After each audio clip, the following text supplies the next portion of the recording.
پھر بچہ پھول کی مانند ہے تو بچہ پھول ہے، ٹھیک ہے.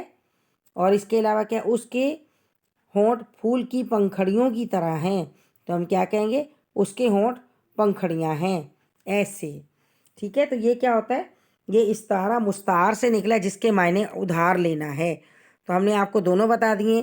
یہ دیکھیں یہ استعارہ آ گیا تاکہ آپ کو دونوں کے معنی سمجھ آ جائیں. مستعار لینا یعنی کہ ادھار لینا اسے کہا جاتا ہے، یہ ہم نے آپ کو بتا دیا. ٹھیک ہے بیٹا. اب ہے آپ کو اس کے بعد سابقے اور لاحقے. سابقے اور لاحقے جب آپ ایگزامپلس تھوڑی سی یاد رکھیں گے تو آپ کو پتہ چل جائے گا. اردو میں بہت سے الفاظ مفرد الفاظ کی شروع میں اور بعض الفاظ کو بڑھا کر بنائے جاتے ہیں. نیا لفظ بنانے کے لیے جو علامات کسی مفرد لفظ کے شروع میں بڑھائی جاتی ہے اسے سابقہ کہا جاتا ہے. کہتے ہیں نا سابق صدر، سابق وزیر اعظم، یعنی پہلے. تو جو پہلے لگے گا وہ سابقہ ہے. یہاں دیکھیں بہت سارے ہیں، جیسے یہاں الف لگا ہوا ہے، ان دیکھ لیں، ان سے آپ کو سمجھ آئے گا. ان یعنی ایک ایسا لفظ ہے جس کا کوئی معنی نہیں ہے لیکن دوسرے لفظ کو یہ بنا رہا ہے. جیسے ہم کہتے ہیں ان پڑھ ہے، ان گنت ہے، وہ انجان ہے، وہ انمول ہے.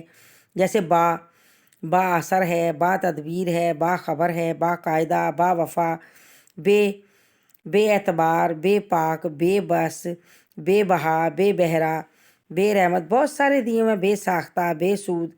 یعنی آپ کچھ بھی یہ استعمال کریں گے لیکن سابقہ جو شروع میں کوئی لفظ لگایا جائے بے معنی اور پھر کچھ معنی خیز لفظ بن جائے وہ سابقہ کہلائے گا.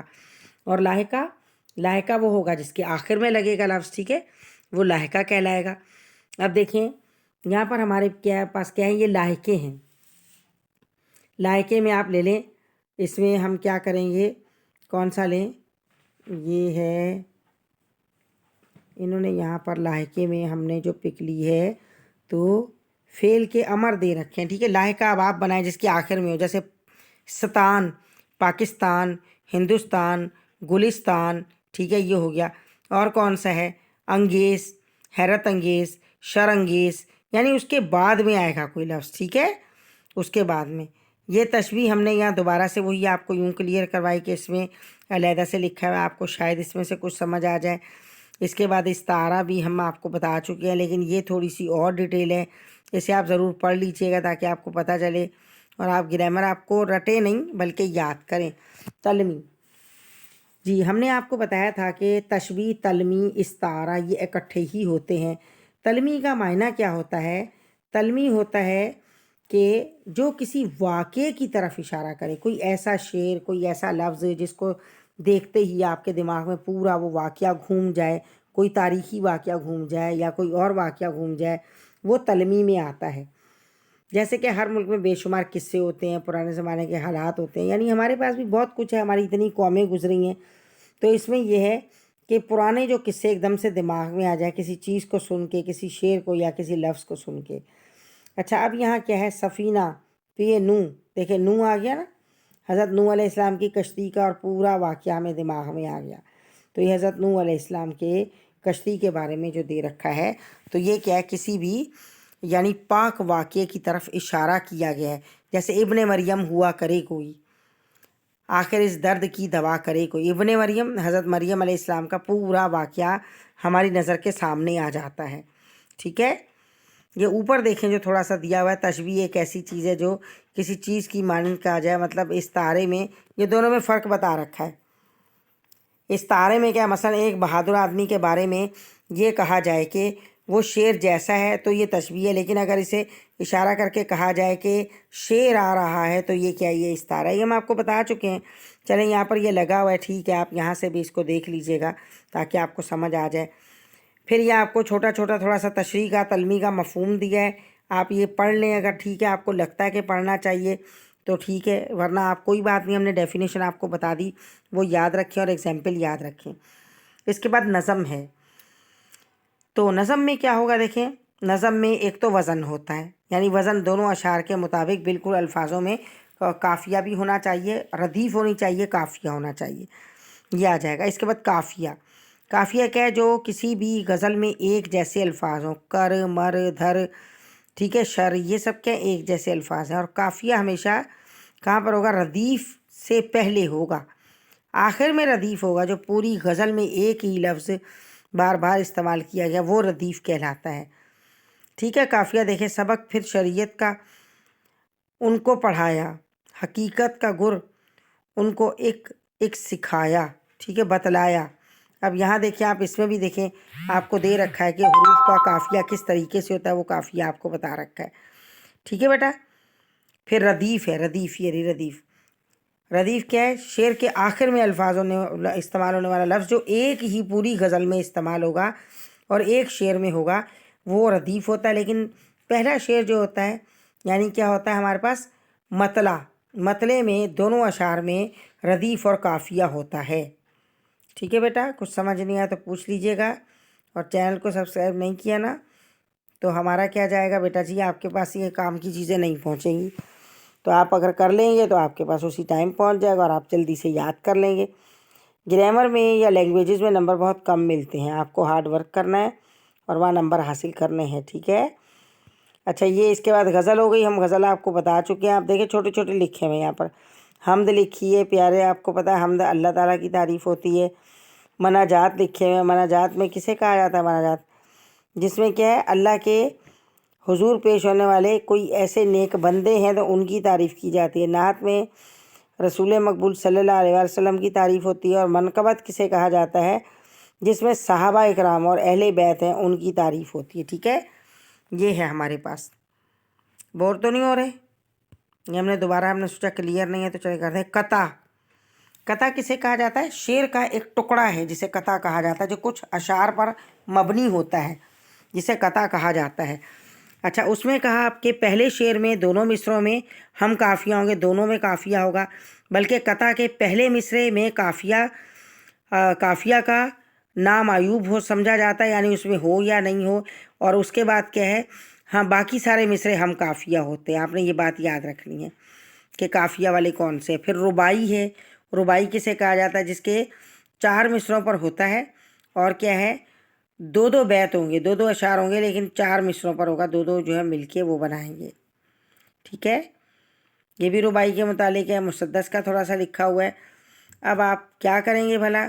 آپ نے اسے اچھے سے یاد کر لینا ہے اور یاد کر کے اسے لکھ کے دیکھنا ہے.